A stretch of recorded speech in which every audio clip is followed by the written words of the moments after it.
Hi everyone, my name's Felicity Neeson. I'm the director of M.E.D.I.A Leadership, and I'm about to be the next guest on the online prosperity show with Prosper. We're going to have a great chat about leadership and why it's caught and not taught, and how my journey helped lead us to where I am now. Look forward to listening with you.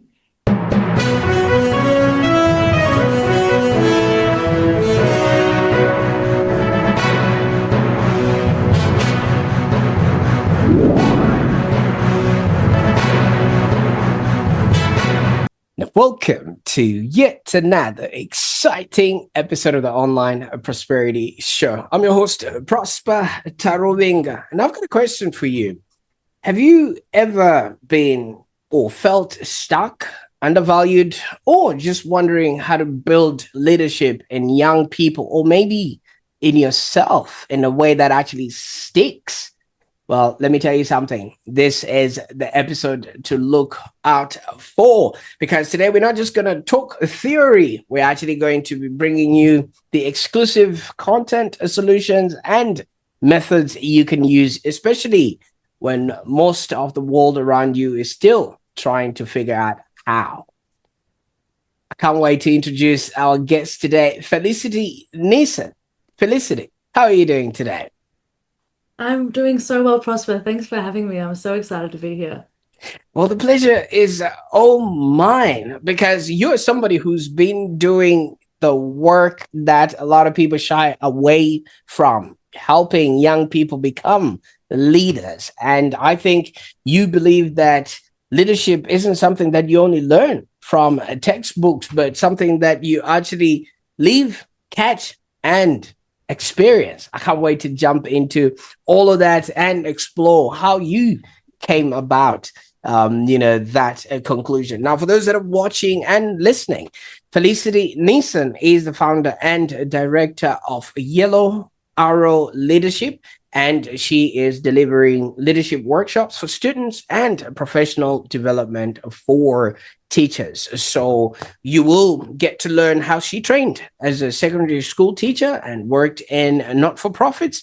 Then something in 2019 that happened got her to make a bold move. She literally quit her job, traveled, reflected, and her brother just realized that a lot of the leadership moments that they were experiencing had not actually come from the classroom. They had come from the camps, the volunteering, and also just really stepping up behind the scenes of whatever they were faced with at that particular moment. And from that realization, Yellow Arrow was born. And instead of just boring you with the facts, we're actually going to entertain you, because here's a fun fact. She's also a musician, and her single Porcelain Doll is out now, and she's actually going to be releasing a full album in November of 2025. So if you also realize some of the things that she's going through right now, you will have an understanding that she definitely is a woman of many talents. So you're gonna be hearing the lyrical storytelling in the way that she builds leadership, and I think this is something that a lot of us need, and we're going to be exploring why now, why her, and why Yellow Arrow. And as she would get you to know, she's also the youngest of six kids, so she knows what it's like to lead or survive in a crowd. I can understand those last born kids out there who always, would have to compete for being seen in the family and things of that nature. So let me get out of the way, because I might end up talking about things I'm not even qualified to talk about. Now, Felicity, welcome once again to the show. Take us back to the classroom. What was life like during those times? So I grew up in Melbourne, and thanks so much for that amazing introduction, Prosper. I feel like, oh, it's great hearing your life said back to you. But yes, I grew up in Melbourne, and I've always loved school.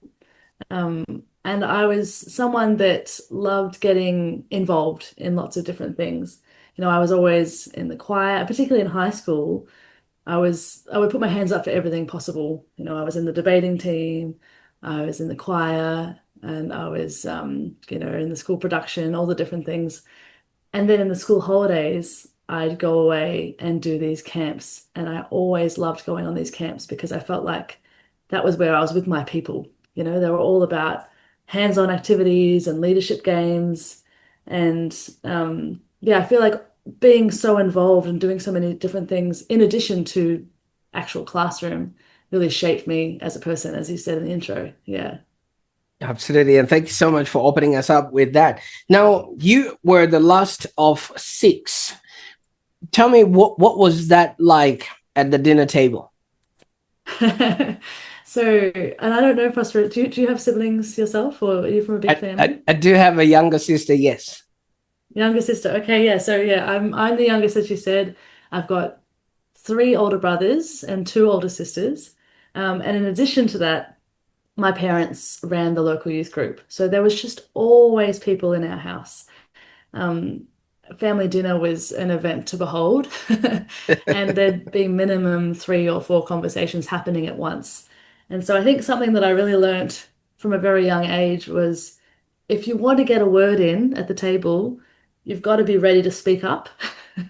And if you want to hold attention, you've got to make sure your story makes sense and is gripping because you've only got a little bit of time to get in there. So I think I really learned a lot of my communication skills from that setting. But also in a way, like when people would give me their undivided attention, I wasn't used to it because usually you get interrupted after a few seconds at the dinner table. But it was a very fun house, very loving household. I feel very grateful for growing up in that community. Absolutely. And thank you so much for giving us that tidbit because I can understand what you're saying. My little girl, who's six right now, she actually has to bang the table and say, "Hey, people, listen to me." And when everybody else listens, then she starts laughing that at least she's gotten their attention, but she doesn't realize she's got that window of opportunity that you're talking about. Exactly. Yeah. Yeah. My nieces and nephews are learning that lesson at the moment. Yeah. It's like, I've got Absolutely. something to say. Good. Great stuff. So while you were obviously growing up, you were being exposed to somewhat of leadership in the camps and maybe in the activities that you were doing, out and about. What was your favorite thing to do? My favorite thing. I just have always loved anything with people and anything to do with imagination. Like, yeah, any activities where, playing a game is fun. For example, like playing a sports game. Often that's what school camps will do. But what I really enjoyed about the camps that I was involved with was that they really engaged your imagination. So it wouldn't just be, we're going to do a treasure hunt. They'd say, look, pirates have taken over the camp and you have to defeat the pirates, and in doing so, you'll save the country or whatever. Like there was always a story behind it. So for me, anything that engaged my imagination, and I've really brought that with me as an adult. Like now, I love escape rooms. I love anything with a puzzle and that will engage me in that kind of immersive way. Yeah. Great stuff. And obviously, when you were amongst, I mean, obviously, we've talked about the dinner table with the other siblings, but what was the dynamics of you playing with the other older siblings? Were they wanting to involve you, or did you also have to, make yourself be heard during those times? Well, definitely I was definitely the annoying little sister for a long time. And I just wanted to be doing whatever my older siblings were doing. And, I'm sure a lot of the time they're like, can you just leave me alone? Like, I want to hang out with my friends. I mean, my siblings are lovely, but I don't blame them. There'd be times when they'd just be trying to do their thing and I'd be hanging around. And so something as an adult that I've had to shake off is that idea of being the annoying little sister. You know how you have stories that you carry with you? Like that's definitely one that I've carried. This idea of being annoying or kind of hanging around. And so yeah, that was definitely a dynamic. But we had a lot of fun as well. And I did feel included for sure. And we're all still friends, which is lovely. Like we all still catch up as a family, which is great. Absolutely. Now, teaching, where did the inspiration come from that? Oh, so when I was going through school, as I said, I have older siblings. So my sister studied teaching, so that's probably where I first got the idea. Um, and then I've always loved sort of helping people. And like I said, I enjoyed school. So I'd often be the one that friends would kind of lean over and like ask for help, and I'd chat with them. I enjoyed having those conversations. And because I did the camps, I loved working with young people. So I think it seemed like a natural progression in terms of career. Um, yeah, so that's probably where the inspiration came from for teaching. Great. And as soon as you were in front of the classroom, was it all it was cut out to be? Yeah, so it was interesting. I went to a very like I went to a Catholic all girls school, so discipline wasn't really a big issue at all. Like everyone's very well behaved. And so it was a bit of a shock when I went to my first placement in a bit more of a rough public school and had to had to do classroom management for the first time, and I was a bit like, oh God, okay, this is more of a challenge. But I really enjoyed it because it was the first example that like if you build rapport and have respect for young people, then they'll respect you back. You have to earn respect with young people. They can see right through it if you're just trying to, command them because you're the authority. And so I really enjoyed the challenge of that. And building relationships was always my first priority when I was in a classroom, and still is now. I can Yeah. imagine. And I can only just look at it from the kids that I'm exposed to. You can hardly tell them to do anything. And I can imagine you're spending 8 hours a day with, I mean, maybe 20 or so of them in there. So you really got to craft those relationships in order for them to see what's in it for them. And I think that that would have been the sort of beginning phases of that sort of leadership training. But you went on and also worked with not for profits. What were you doing? When I finished my degree, I had this feeling of I've just come from high school and I've gone to university. I don't want to go straight back into school. I want to be able to have some life experience to offer when I end up teaching. And so I actually ended up studying music for 2 years just to do something completely different. And at the end of that, my plan was always to then get a job in the classroom, but I had this opportunity come up to work for a charity, Vinnie's, it's Invisible Paul Society. And in that role, I was working with schools, but lots of different schools, setting up mini Vinnie's groups. So working with the really like young primary school kids, teaching them about St. Vincent de Paul and social justice and why it's important to make a difference. And I ended up loving that role when I stayed there for 4 years. So while I studied teaching, most of my education experience was in a different way. Like I used that degree in a different way. Yeah, working with schools through my work at St. Vincent's Paul. Yeah. Any other teacher would have just wanted the kids to be good, do well, and also interact with other kids. But you probably started noticing that maybe leadership was lacking in the way they were being taught. At what point did you then start looking at it in a way that maybe this is something that I could do or I could change in the young lives I was being exposed to? Yeah, so I've always felt that I think that leadership is something that's really, really important. And I was always so grateful for my experiences to develop. And often there are a lot of students that would make amazing leaders that I think don't get the opportunities because maybe they aren't the straight A students or they don't put their hands up for things. Maybe they're overlooked. And so I've always been passionate about finding those young people and helping them with opportunities, particularly those that are kind of on the margins. So I looked out for those opportunities as much as I could through my role working through nonprofits. But there came to a point where I was like actually this realization came after I left my role at Vinnie's. It was sort of in terms of the timeline, I left, I went traveling, and then I started to reflect on how I wanted to make an impact on leadership. So I'm just tangling myself a little bit. Do you want to ask me about why I went traveling, maybe, if that's okay? Oh, absolutely. Okay. So you Sorry, Prosper, I just got a bit tangled. yeah. So you obviously left the stable environment or the stable work in 2019 and you traveled. Tell us a little bit about where you went and what experiences you had. Yeah, so I just had this, I've had it a few times in my life. Sometimes I just get this feeling of like, there's a decision to be made here, and like you're sort of feeling pulled in a certain direction. And after I've been working for a few years at the nonprofit, I felt like I think I want to try something different, and I think I want to travel and have experiences and explore the world a little bit. And so, much to the fear of maybe some people in my inner circle, I decided to quit my job and go overseas for 6 months to Europe. And I didn't have a plan for when I get back.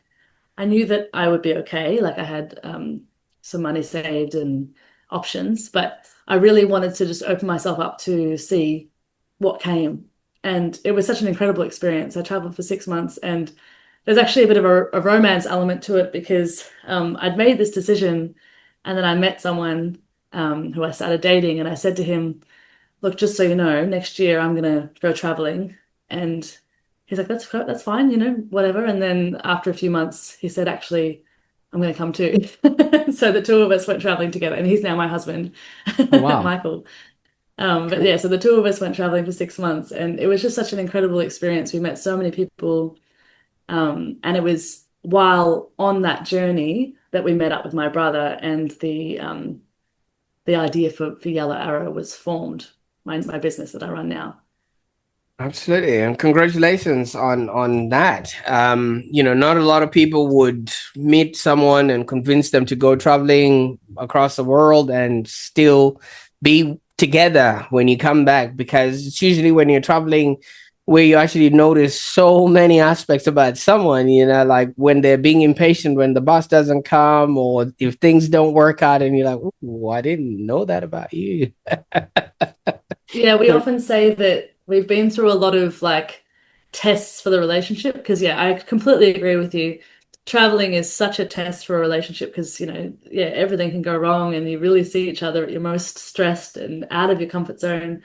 And then we were also together during COVID, which was another one of those, living together in the house and not being able to go beyond 5 kilometers or whatever it was. But yeah, we've survived it all, and we've got two kids now, so one kid on the way and one born. So yeah, it's great. Can absolutely. recommend. Congratulations to that. Now, your travel overseas, all right? You were going to do it for 6 months, and obviously you were with this new partner. And was there a schedule? Was there a plan, or were you just happy go lucky? Yeah, I like the idea of being happy-go-lucky, but I think in reality, I can relax more when traveling if I have more of a plan. So a lot of it was mapped out in terms of like I knew which countries we were going to, and I booked the accommodation for most of the trip. And there was a mix of like for 6 weeks of it, we went our separate ways, and I was volunteering on a camp in Germany with kids from all over the world, and my husband was doing an internship in Dublin. Um, and then we come back together, and we did all sorts of things on our travel. And I think because the main structure of it was organized, it meant that when we were in the actual country, we could be open and see what came along, and the actual activities were spontaneous. But I find that if I'm traveling and I don't know where I'm going to be sleeping, or I don't know what the flight's going to be, I have to spend all the time looking up stuff on my phone, and I hate not being able to be present. So I think doing the research before I go, and this is how I work as well. Whenever I'm organizing anything, I do a huge plan ahead of it so that when I'm in the moment, I can be in the moment because I know that the structures are in place. So that's just how I operate as a facilitator as well. Like, yeah. Absolutely. I mean, you're dealing with delicate minds here, so you obviously need to have some sort of a start, middle, and an end so that they can also follow through and, have that sort of structure in what they're learning. Now, you did sort of allude to having met your brother. Was he also traveling during that time? Yes, yes. So independently from me, my brother also quit his job and also went traveling for a few months, and separate from us. But we all met up. My whole family met up because our other brother, remember I've got five siblings, his wife is Greek, and they had their wedding in Greece halfway through my travels. And so my whole family had this amazing Mamma Mia moment. Like all of us had the wedding in Greece. And it was while we were on this beautiful holiday walking around beautiful Greek island of Rhodes, that my brother Michael and I chatted, and we were saying, what are your plans when you get back home? What are you thinking? And we were reflecting on the fact that we've had so many experiences to develop as leaders. We'd had so many amazing moments in our lives that had sort of led us to where we are. And we felt like there were lots of people in the education system that didn't necessarily get those opportunities or didn't get on those pathways. Like I could see a version of myself, had I not been given the opportunities I had, that would be nowhere near as confident, wouldn't have had the same trajectory of my career or anything. It was just that I was very lucky that I'd been given those opportunities. And so we said, well, what if we started a business that was focused on young people specifically and supporting teachers to support young people, um, and it was all around developing leadership skills because that's so important. Mm. And then the name Yellow Arrow came because my brother Michael, as part of his trip, had walked the Camino de Santiago, which is, I don't know if you've heard of the Camino de Santiago, but it's a 800-kilometer walk across Spain. And so it takes about 4 weeks to do. And the cool thing about it is that you don't need to carry a map with you because the entire journey, the entire route is marked by these yellow arrows. And so you can just be present and follow the yellow arrows, and it allows you to reflect. And people will do it as a process of reflection. And we thought, well, what a cool metaphor for leadership, because when you know why you're doing what you're doing as a leader, it can help you to be more present as a leader, and it can help you to lead with clarity and purpose. And so that's a big part of our mission, to help leaders to find their own yellow arrows, their own inner, like, yeah, their inner journey. Yeah. All right. So obviously, and what was the what did your brother do in order for him to then come with up with this sort of mutual idea? What was his background? So my brother also has a background in teaching. Both of us All right. studied teaching, but used our degrees in different ways. Um, and he also currently is doing a PhD in design, innovation and design, design thinking. So it's a Ah. really good combination of our strengths. Yeah, which is it's great. And he has the background in the camps as well. Yeah. Great stuff. So obviously, when you came back, you then dug deep and you started with Yellow Arrow. Tell us what the early days were like. I mean, obviously, you're coming in and you're trying to tell other teachers that have already been in the profession that, hey, there could be a better way. What was the sort of reception that you were getting from those you were trying to talk to? So today in history, we went traveling in 2019, got home in December 2019, ran our first workshop in December 2019 before we'd even registered the business. We just did one sort of pro bono for some friends. Then January 2020 was when we registered the business. Yeah, yeah, that's right, 2020. And so almost immediately after we had this fledgling business that we've started, and it was all going to be around in-person workshops with schools. Oh COVID no. hits, all the schools close. We're like, oh, okay, cool. And so it was a really good opportunity to sort of pause and reflect on, okay, well, this doesn't have to be, a roadblock. It doesn't have to be a stop to the business. It's actually a good chance to slow down and to build it slowly and to take the time to talk to teachers. Because something we always say to schools is that too often people will come up with an idea and be really attached to their idea and then want to shove it somewhere. When really what we should be doing is talking to people, finding out what their need is and designing with them in mind. So that's what we wanted to do. We didn't know necessarily what the business was going to look like. We spent that first probably year talking to teachers, talking to students, understanding what the needs were in schools and building for them. And I think it was a blessing in a way because had we, gotten a big grant and gone big straight away and made this big program, it might not have been what schools wanted because it would have been based on our assumptions. Mm. Whereas instead, we had time to be able to do a lot of focus groups, trial some things online, in between lockdowns, go into schools, try some stuff in person.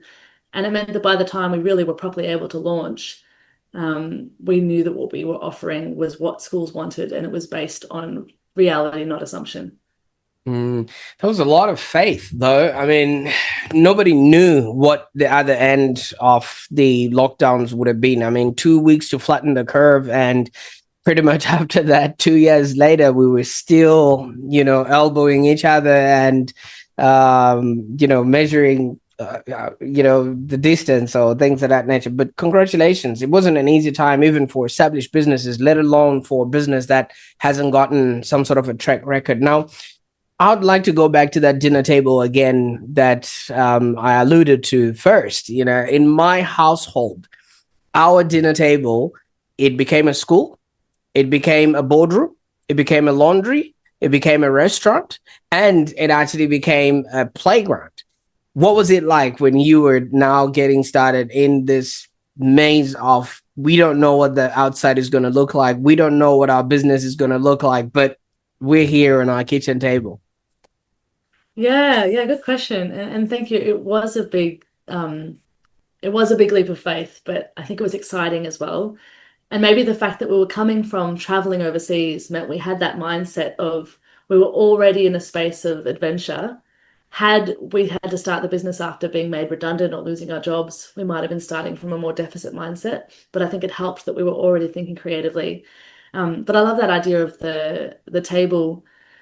Yeah, I think we had a really blue sky, open, playful approach at the start, and we really wanted to start with an openness to just to be listening and to be learning.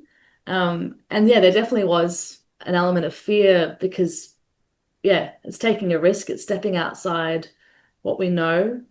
Um, but in a way, there was kind of a safety in the sense that we weren't the only ones that were trying something new because we knew lots of friends that were, they'd lost their jobs or they weren't able to go to their jobs. And so yeah, it felt like we were going along with everyone in this sort of period of unknown. Like no one knew what the future held, but at least we had something we were excited about to play around with. Yeah. And congratulations, you actually, stood the test of time because that was not an easy time for a lot of people. Now, you did mention you didn't know what it would look like, but now you sort of have some really working setup. Could you maybe walk us through what yellow hours looks like or represents? Because your programs are quite hands-on, fun, experiential, and there's that belief that you hold that leadership is caught and not taught. And yeah, so maybe just let us know, walk us through, what your methods are, and what will people experience if they invite the Yellow Hour crew to their school. Absolutely. Yeah. So as you said, we believe leadership is caught, not taught. So it's like driving a car. You can learn a lot about driving a car from reading a manual, but you really can't be confident to drive a car until you're behind the wheel, actually feeling the adrenaline of navigating traffic and making decisions in real time. And so I'm sure you might have had this experience too, but too often people sit in trainings about leadership and it's all chalk and talk and someone sharing from their ego their big message that they're going to impart on you. Whereas we are much more interested in the personal journey and experience of the participants, each individual participant in the classroom. So we go into schools, it's an incursion. We can either go for 90 minutes or a whole day, and there are some schools we work with ongoing. And the whole day is focused around experiential learning. So usually we start by really trying to build trust in the room. And something that we do very deliberately is that we have the mindset that the workshop starts the moment we arrive at the school because we, as the facilitators, are modeling leadership. So it's a little bit meta in that way. And so I always point it out to the students. I say, what kinds of things did you notice that I was doing when you walked into the classroom? And they'll say, "Oh, yeah, you said hi to us. You showed us where to get our name tags. You started playing a little game with us." And I say, "Yeah, great."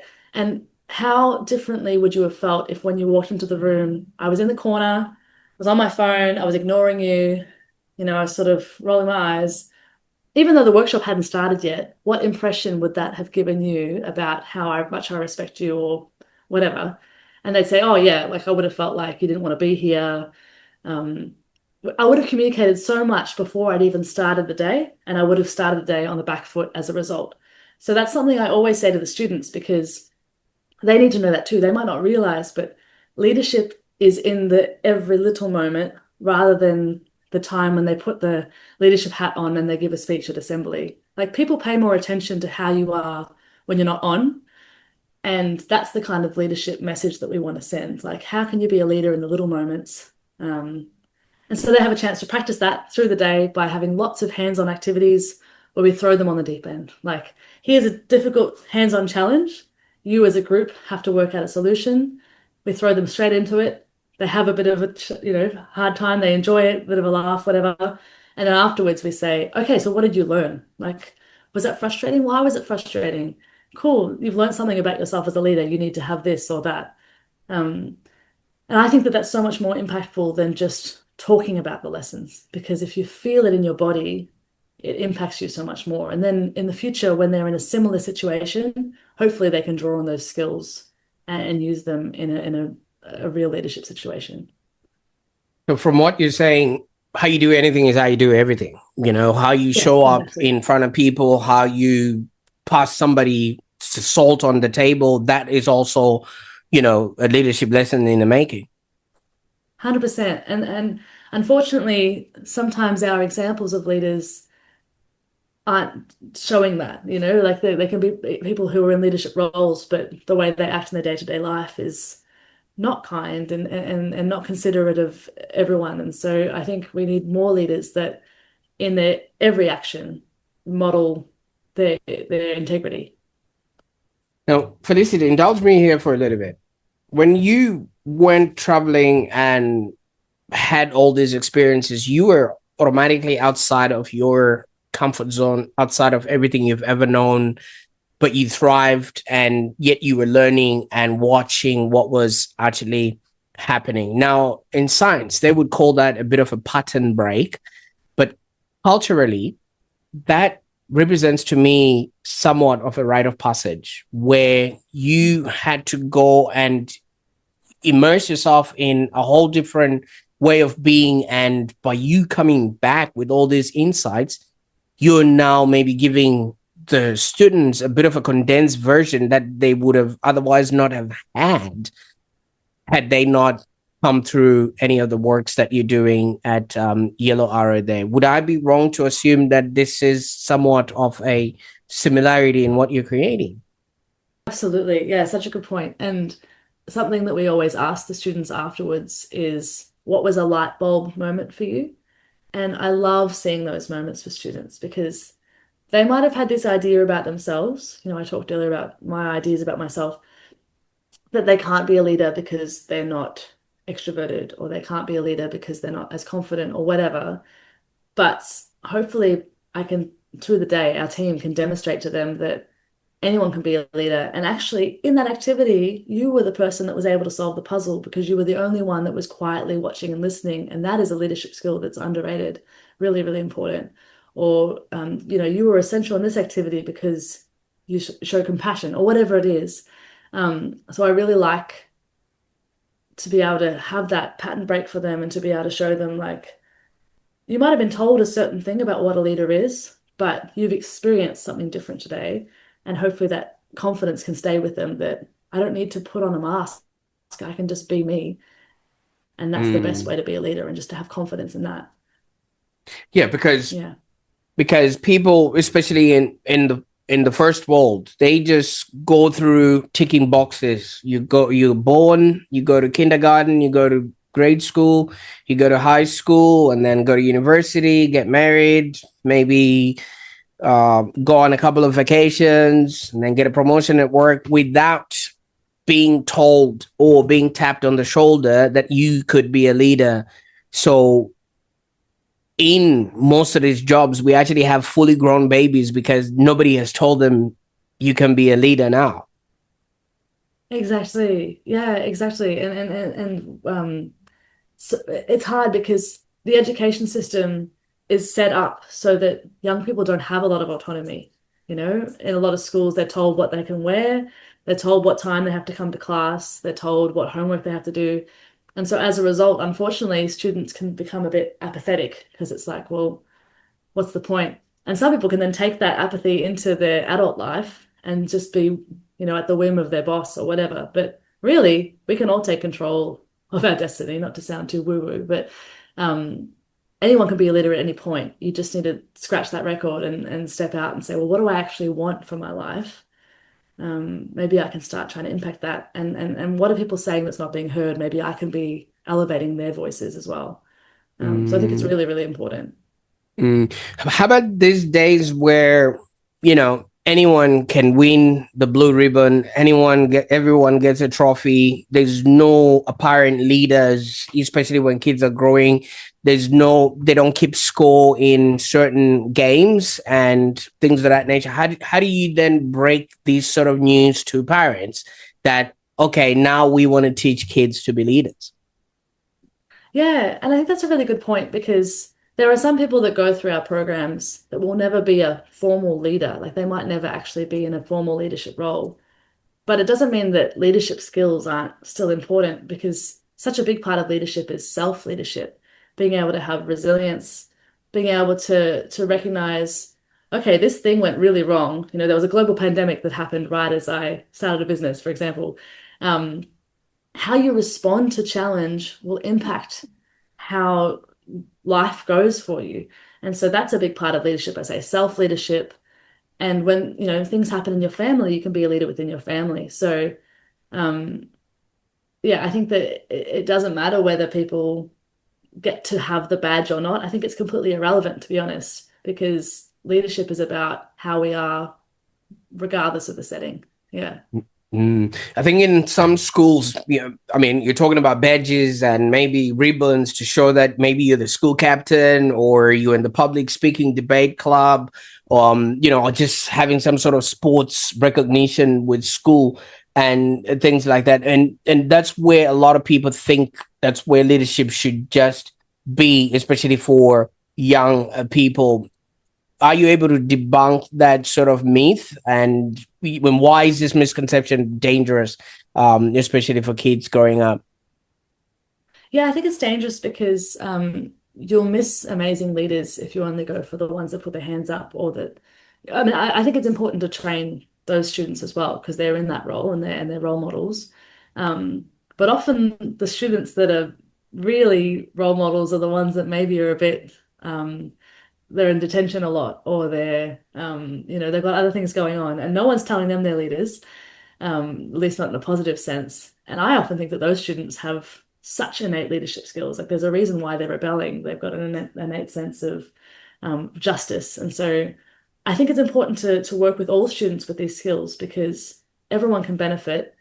And yeah, you might be surprised by the students that rise up and go, actually, yeah, I think that like if you give a student responsibility, they'll rise to the occasion. And there are some students that have just never been given that responsibility, never given that opportunity to show you how mature they actually can be. And yeah, so I'm quite passionate about that. It all comes back to when I ran those camps as a 16-year-old. If there was a student that, they came along and the teacher might say, oh, watch out for Jimmy, he's a bit of a trouble kid. I'd always be like, great, I want Jimmy in my team. And then he'd be the one that you'd put in charge of like running the prison. You're like, Jimmy, your job is to make sure no one escapes from prison in this game. I mean, um, and he'd always love it. Like it's just it's a role. They'll show you that actually they love being valued in that way rather than just being typecast. Mm. Now, Felicity, I mean, you've had your first child in December of 2023. Congratulations. And you're also expecting your second. Thank you. So, I mean, good luck with that. How did being a mom maybe shift how you now run your business or, work with other kids? Because half of the time when you were showing up before, you may not have had that internal frame of reference. Yeah, really good question. Being a mum has changed me in so many ways. Like it's a hugely transformative experience. Um, and I think of young people in a different way as well. I guess I have this real compassion for children that I've always had, but I think I feel it on a real soul level now. Um, on a practical level, I've had to be very, very uh, I guess, precious with my time. Like I just don't have as much time now. You know, as you know, looking after children takes up a lot of energy and literal time. And so I've had to put things in place in the business to help allow it to keep running. Like we have a team of facilitators now who I've trained up to be able to deliver our programs in the same way that my brother and I intended when we started it. And that's been really great. I've still been very involved in the design, but I'm not necessarily the one always going to schools. Um, and that was a good test for the business because when I had my son, I was able to step out for 3 months and have maternity leave and have someone else take over my role. So I think it's a good test for any business if you can operate without you, because yeah, not all can. And yeah, I think that I often think about my son and my daughter who's coming in February and think about what kind of world do I want for them? What kind of leaders do I want to be leading the world when they're growing up? And what kinds of programs do I want in schools that they'll be going to? And that really adds a personal touch to what I'm doing as well. So yeah, it definitely has influenced my thinking in a lot of ways, being a mum. Now, I don't know what it's like now, now that you're fully running and you've got this whole team and, a whole well-to-do business. But if you would maybe let us know, some people might just still be thinking, oh, no one is supposed to be a leader, that whole tall poppy syndrome system that we find amongst our communities. And maybe they might say, oh, a leadership program is a luxury, only reserved for maybe elite schools. Our schools already have a curriculum, they already have test scores, and we don't have maybe the budget for having yet another extra thing that we can add on to or button on to whatever we are doing. How do you respond to that? Especially when that is maybe a go-to reflection that some school leaders will just give you when you show up. 100%. And it's totally valid for schools to be, cautious about where they decide to spend their money. Because I know like school budgets are tight and time is also tight in the school year. But for me, I think it's a no-brainer to have a program like this for your students because the benefits can be seen across every subject and also across year levels. Leadership skills, while there isn't a specific like subject called leadership, although we have developed a curriculum for that if a school's interested. The things that they learn through leadership programs will help students to build their confidence. So that helps them in every subject. Their critical thinking helps them in the logical subjects. The ability to work together helps them in group projects. Like the impacts can be seen across the whole spread. And we really see that the schools that invest in developing their students as leaders, not just when they have the badge, but from year 7 all the way through, it changes the caliber of the program overall. And when they have a pathway, then when students get to year 12, they have more confidence when they have that role. And they're not just learning it for the first time when they've taken on that role. They actually already feel like leaders and they've already had a chance to develop those skills. And so, yeah, whenever schools are struggling to get a program on because they're trying to fit into the school year, I always say like it's well worth it, and the benefits can be seen really strongly. Yeah. Absolutely. So if, let's say, a student, a teacher, a parent, or leader is listening to this right now, what is the first thing that you encourage them to do in order to get started on their journey with Yellow Arrow?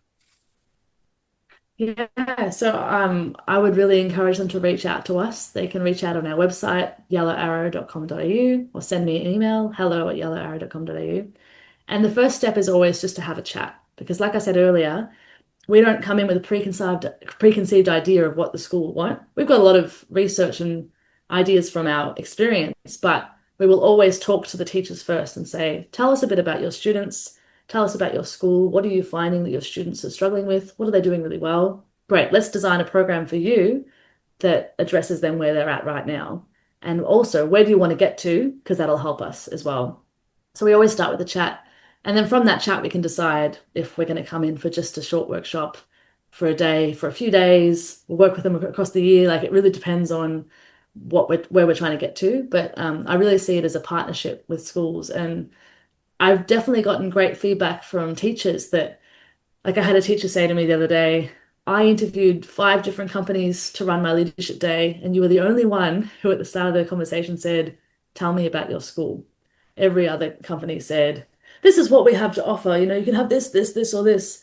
And he said, that's great, but how do they know that that's going to suit me? So that's the feedback I've gotten, that they really appreciate that design focused approach where we listen first and then respond. Oh, absolutely. And obviously, I'll put all those links in the show notes so that people can find their way and actually maybe see if they can start asking themselves those questions. Because, and I think the advantage that you have is you've also been within the school environment. So you literally know where kids need to be headed to. And it makes it different from somebody who's talking from the outside who just wants to sell yet another program and fatten their bottom line and things like that. Now, Felicity, I can't thank you enough for the time that we spent on the call today, and I'm really appreciative because we caught you in between, you know, the babies of arrival, and also before you got all famous because you're launching a new album. Watch this space. Yeah, exactly. Tell us about your music career now. That's just about to take off. Yeah, so I've yeah, in addition to my career, as I've been talking about with you, I've always loved music.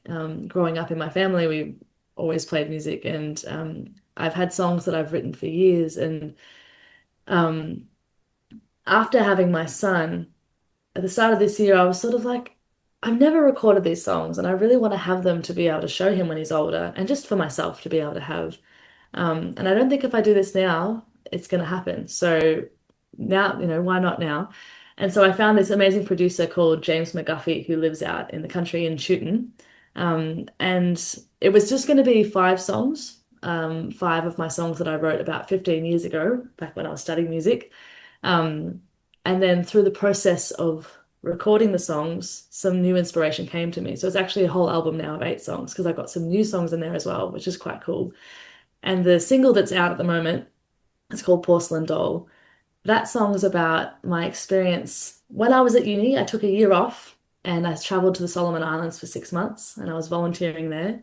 And it was a hugely formative experience for me. And as part of that trip, I spent a week in my friend's village. And to get there, we had to travel on the back of a market truck with chickens and coconuts and about 40 people. You travel till the road runs out, then you get a boat in the middle of the night for a few hours under the stars. And then when we arrived at this tiny remote village, there was no electricity, there was no running water. We had to wash in the river, and all the food came from the garden. And it was this really profound experience of, wow, like they've got their priorities right. Their whole focus is around family and community. And in Australia, I feel like we have so many distractions, so much going on that gets in the way of that. And it was a few years later that I wrote the song. And it came to me in one sitting after a gig. I sat down at the dinner table at about 1 a.m. and I had this feeling of like, oh, I think I've got a song in me. And I just sang the whole song out in one go into my phone recorder, which has never happened to me before.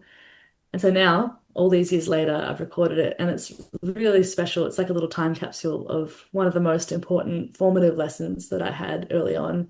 And it's quite special having that lesson reminder now as I'm about to have my second child. Remember what's the most important thing: family, community, connection. So thank you for giving me a plug there. But yeah, if anyone wants to have a listen, it's on Spotify and all the other streaming platforms. And the Oh rest of the no, album comes out definitely. in I'll be in the mosh pit. I'm your number one fan. Yeah. I mean, it's a folky song, but sure, you can mosh to folk. Yeah. I have Oh, a few more singles coming out as well, but yeah, the whole album's coming in November. So yeah. absolutely. And congratulations on that. I mean, when you get to realize a childhood dream and also want to pass it on with others and especially your own kids, I think it's a very, very formidable thing. But besides that, you've told us what's next for the music career. You and Taylor Swift are probably going to be sharing stages sometime soon. But what's next for Yeah, watch out, Taylor. yeah. What's next for Yellow Arrow, and what can people that are now, part of this journey be excited about, that maybe you're launching new programs or doing new things or just creating new pathways for new leaders there? Totally. So yeah, Yellow Arrow, we're still working with schools, we're still running our programs, and we also something I'm really excited about is that we've developed a curriculum. So if schools want to embed leadership into their curriculum, they can run it as an elective subject. And so we've made 24 lesson plans for two different units for 24 lesson plans each, based to run over a term. And this is so that like a school can really spend a few periods a week teaching their students about leadership. We provide all of the resources, all the lesson plans, all the videos, all the content, etc., all the activities. And then the teacher can access that and run it and embed it into their school. And so for schools that really want to take the next step and go beyond having us come in for a day, which is still really worthwhile, but if they want to be able to have that embedded so that more students can be involved, I think this is a really, really good opportunity and something I'm really excited about. So if that's something that teachers are interested in, they should definitely reach out to us. I'd love to chat about how it works. Or if you just want to get a taste for what we do, we can have a chat, come in for just a short session. But yeah, I really love working with young people, and I think teachers are amazing. So anything we can do to make teachers' lives easier, that's great.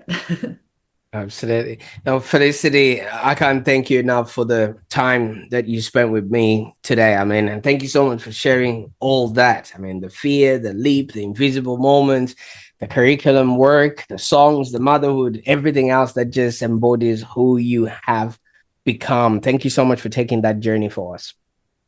Thank you for having me, Prosper. I really, really appreciate chatting with you today.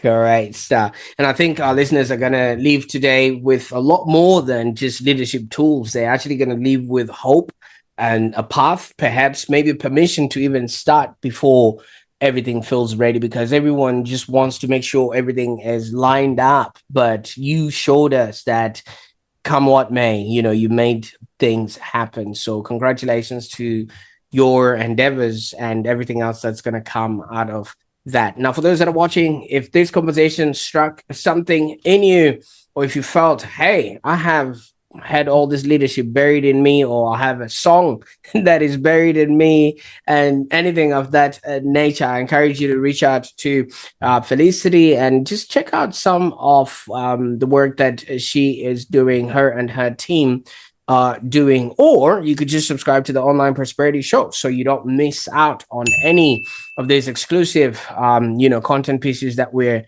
creating here. And I also encourage you to check out yellowr.com.au, follow her on Instagram, LinkedIn, Facebook, under Yellow Hour Leadership, or just reach out directly to her on her website. I will put the links in the show notes below. But if you're a teacher or school leader or somebody working with young people, please be one of the first people that reaches out to Felicity, because you might actually be doing your students a disservice if you're not teaching them any leadership or putting any leadership inside, of any of the offerings that you have. And yeah, I can't wait to see what you're going to do with this information. And if you stick around in the next episode, we're going to be talking about activities that can actually help you be, do, and have a happier existence. Until next time, thank you so much for tuning in. Bye for now.